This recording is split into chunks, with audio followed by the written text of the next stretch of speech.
Welcome to the BJJ Counselor Podcast. I'm your host, Bakari Akil. I've got 7 seconds of fight in me, and I used it all in the warm-up. So I used to like to say that, and I adopted that from a quote by Kevin James where he used to say, I've got 7 seconds of fight in me. And that was from a movie. I believe he was playing an MMA fighter in that movie.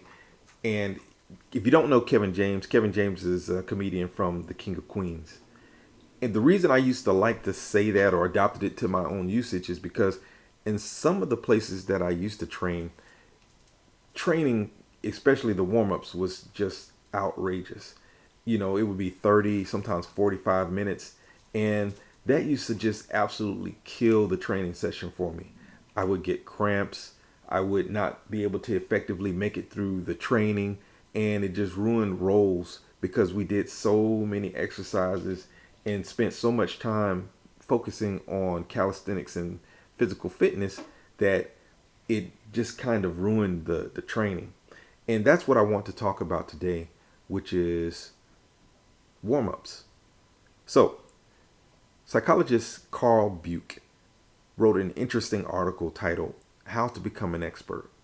He talked about using deliberate practice to improve one's skills and abilities. For those who are unaware, deliberate practice is where you break down an activity into chunks and slowly work on that chunk until you master it. Then you move on to the next chain in the series. What I found interesting about his article, though, is that when he discusses sports, he specifically mentions the idea of excessive warm-ups, which is a frequently debated topic in BJJ and in grappling circles. Buch writes, deliberate practice requires pushing yourself to perform slightly better than you normally would. You need to be at your best to achieve this. This means being well rested and fresh. For this reason, doing an hour of cardio to warm up for sports is not helpful. Now, he wasn't writing specifically for Brazilian jiu-jitsu or grappling. However, as a practitioner, when I read this article years ago, it spoke to me because I was going through the same thing in that period of time where the training was just so excessive, as far as the warm-ups were concerned, that I felt that it actually interfered with my grappling training and it made grappling not fun. I wasn't training to be an MMA fighter or some supreme athlete. So for me, it wasn't effective. Now, where I currently train at 10th Planet, I love the way we do our warm-ups because we start out with a lot of takedowns, or we'll do drill specific things such as passing guard, etc., which are all Brazilian Jiu-Jitsu or grappling related.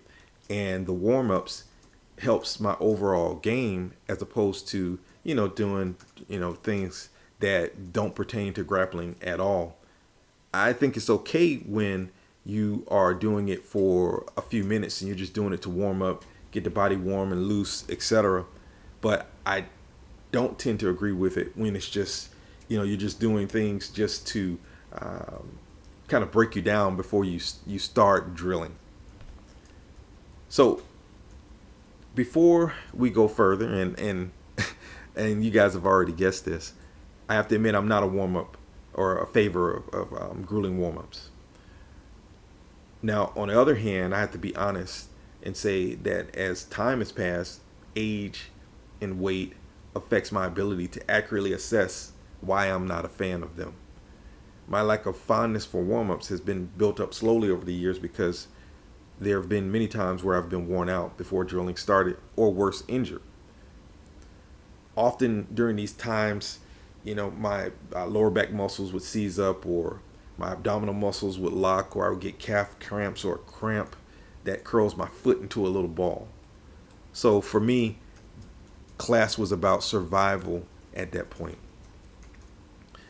As I mentioned before, I can understand a brief 10-minute warm-up where we jog a little, perform some grappling specific exercises such as shrimping, bridging, and rolling, break falls, and then proceed to light stretching.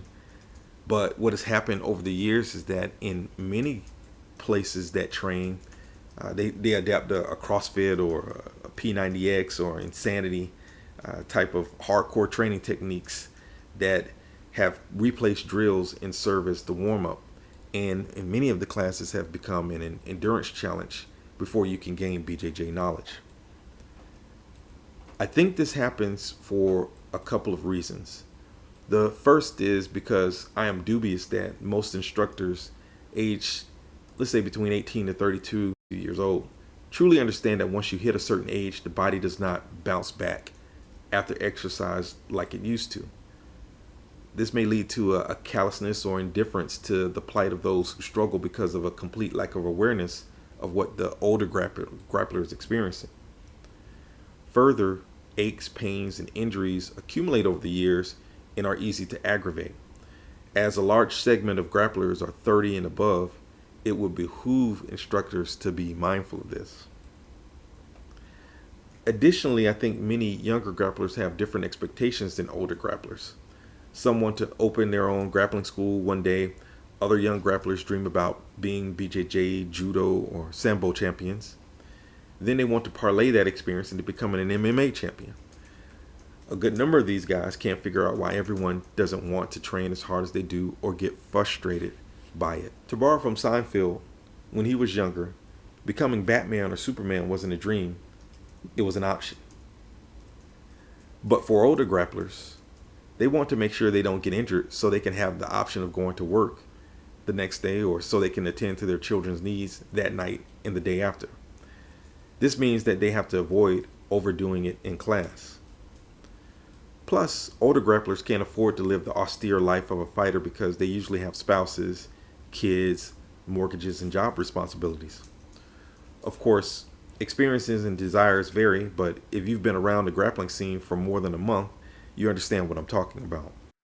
As Buke alluded to, when the body is excessively taxed, it is very difficult to perform drills properly. If the individual doesn't quit during the session, they will resort to going through the motions and will have difficulty focusing on the specifics. Further, they may not be able to drill with precision due to fatigue. This can lead to bad habits or injury during techniques that require attention to detail, such as throws and takedowns. And there's nothing worse than being tired and you're doing takedowns and you have to, fall properly, etc.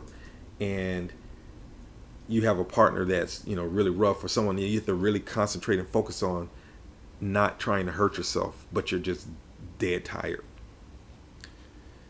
As a submission wrestler, I know that grappling is not meant to be easy. I also know that there is a fine line between pushing grapplers hard to achieve excellence and overworking them. My purpose in talking about this and raising questions is not to bash instructors, young people, or grapplers who are easily able to cope with any warm-ups thrown their way. It is to remind people that warm-ups for grappling should be intended to prepare students for drills and sparring, rolling, that occurs afterward. It shouldn't drain them of their capacity to learn and leave them unable to get the most out of their training session. So that's all I have to say in reference to warm-ups. I would like to know your thoughts about that. You guys can contact me in the various modes that I've put out before. Thanks for listening as always. Don't forget to check out my books on Amazon and wherever books are sold. The Psychology of BJJ, Grappling 101, etc. And you can check out my grappling on Mouthguard Comic or Instagram. Thanks as always for listening, and until next time, peace.